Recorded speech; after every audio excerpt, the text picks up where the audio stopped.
uma lata de leite condensado. É. Aí eu boto dentro. Dois tons de Aí leite. eu A pego mesma lata, tu bota duas dois de leite. medidas. Isso aqui é pra quê? 2 medidas de leite. 3 ovos. 3 Daí como ovos. fileira só. Uma colher. Uma Uma colher. colherzinha dessa cheia de maisena. Maisena. Maisena.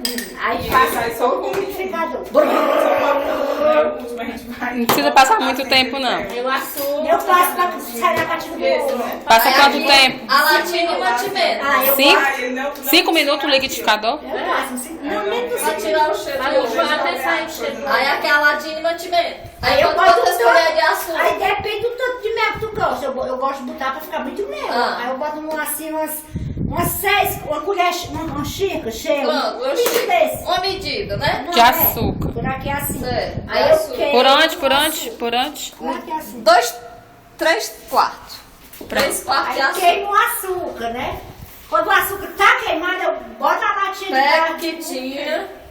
aí boto debaixo da bicha, da torneira, a lata, no fundo da lata pra poder. Só assim.